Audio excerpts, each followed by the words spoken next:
नमस्कार दोस्तों। आज हम आपके लिए एक ऐसी दर्दनाक कहानी लेकर आए हैं जिसने न केवल मध्य प्रदेश बल्कि पूरे देश को झकझोर दिया है। ये घटना है ग्वालियर की, जहां एक मासूम कक्षा 9 की छात्रा को सोशल मीडिया पर हुई एक दोस्ती की कीमत अपनी इज्जत और जिंदगी की खुशियों के रूप में चुकानी पड़ी। एक भोली भाली लड़की जो अपने जीवन में साधारण खुशियां तलाश रही थी, उसे नहीं पता था कि एक गलत दोस्ती उसकी दुनिया को बर्बाद कर देगी। ग्वालियर का यह मामला एक ऐसी लड़की की कहानी है जो अपने पढ़ाई और दोस्तों में मस्त थी, लेकिन सोशल मीडिया के जरिए उसकी मुलाकात एक युवक से हुई जो पास के ही एक गांव का रहने वाला था। दोनों के बीच बातचीत शुरू हुई और धीरे धीरे यह दोस्ती गहरी होती चली गई। लड़की को लगा कि उसने एक ऐसा दोस्त पाया है जो उसे समझता है, जो उसके दुख सुख का साथी बनेगा। लड़की ने उस युवक पर भरोसा करना शुरू कर दिया और उसे यह आभास नहीं था कि यह युवक उसके भरोसे का गलत इस्तेमाल करने वाला है। युवक ने धीरे धीरे उसके साथ मिलने का प्लान बनाना शुरू किया और एक दिन उसने उसे अपने दोस्तों से भी मिलवाया। लेकिन इस मुलाकात में छुपी थी एक भयानक साजिश।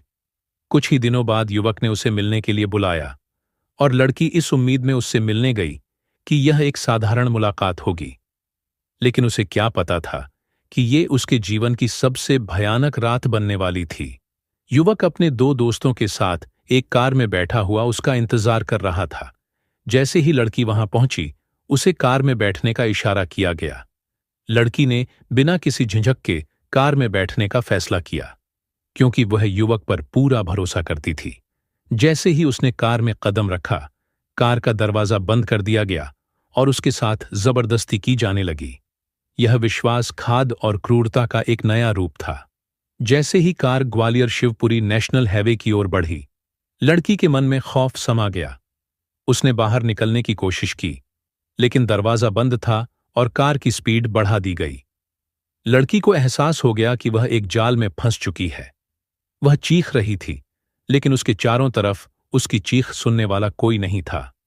कार में मौजूद एक युवक ने कार को चलाते हुए पीछे बैठे युवक ने लड़की का शोषण करना शुरू किया और तीसरे युवक ने इस घटना का वीडियो बनाना शुरू किया। लड़की पूरी तरह असहाय महसूस कर रही थी। इस घिनौनी हरकत के साथ साथ उसे यह भी नहीं पता था कि आगे क्या होने वाला है।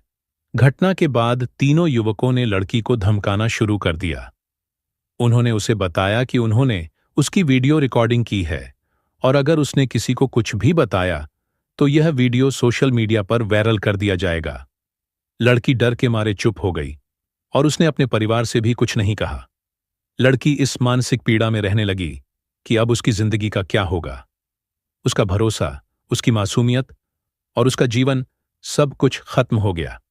इस बीच आरोपी युवक उसे बार बार धमकाने लगे ताकि वह डर के मारे किसी से कुछ ना कह सके।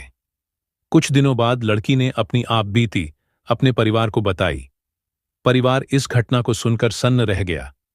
उन्होंने तुरंत पुलिस स्टेशन में शिकायत दर्ज कराई।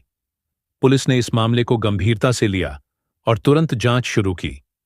इस मामले में पोक्सो एक्ट और अन्य संबंधित धाराओं के तहत केस दर्ज किया गया।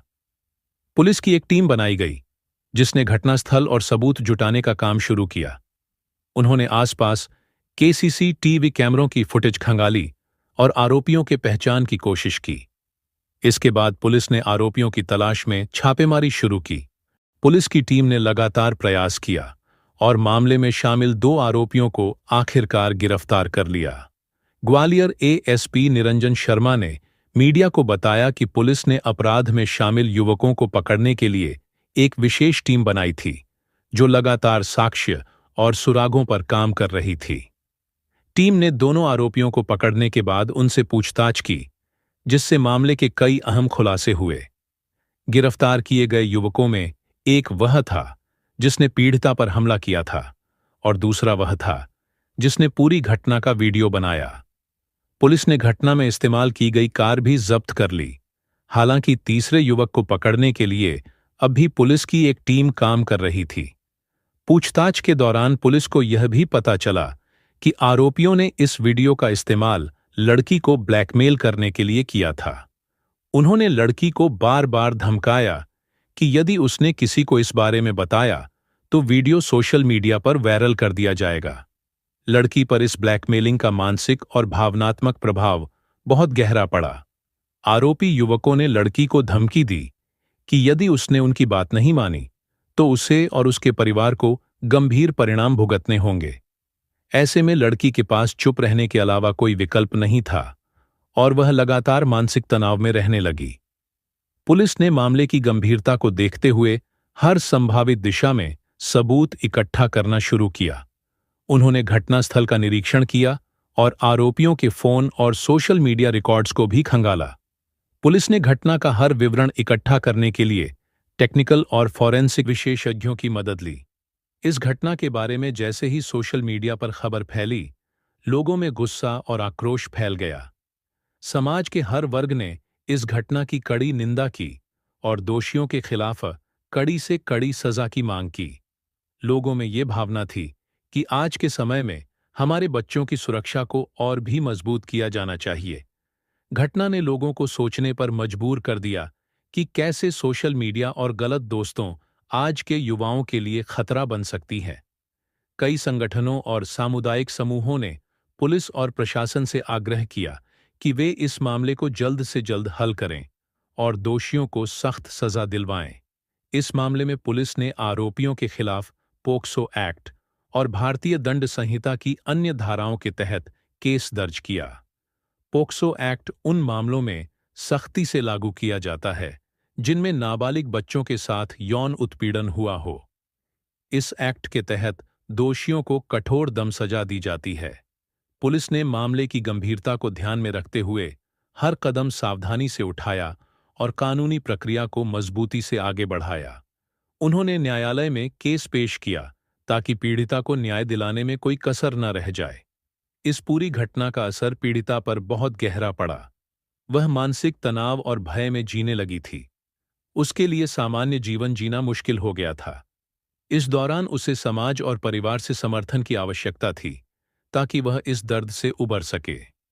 समाज ने इस घटना को बहुत गंभीरता से लिया और पीड़िता के परिवार को भावनात्मक और मानसिक रूप से समर्थन देने की कोशिश की। कई संगठनों ने उसकी मानसिक स्थिति को सुधारने के लिए काउंसलिंग और अन्य उपायों का सुझाव दिया।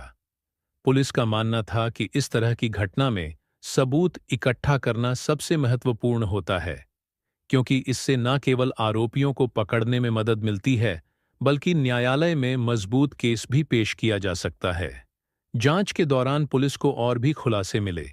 पता चला कि आरोपियों ने पहले से ही इस घटना की योजना बनाई थी और इसे अंजाम देने के लिए कई दिनों तक साजिश रची।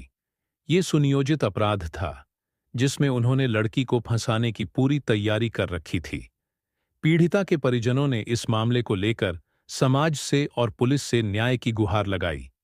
उन्होंने कहा कि उनकी बेटी की जिंदगी तबाह हो चुकी है और अब उनका एक ही मकसद है कि दोषियों को कड़ी से कड़ी सजा मिले, ताकि और कोई बच्ची इस तरह के हादसे का शिकार न बने।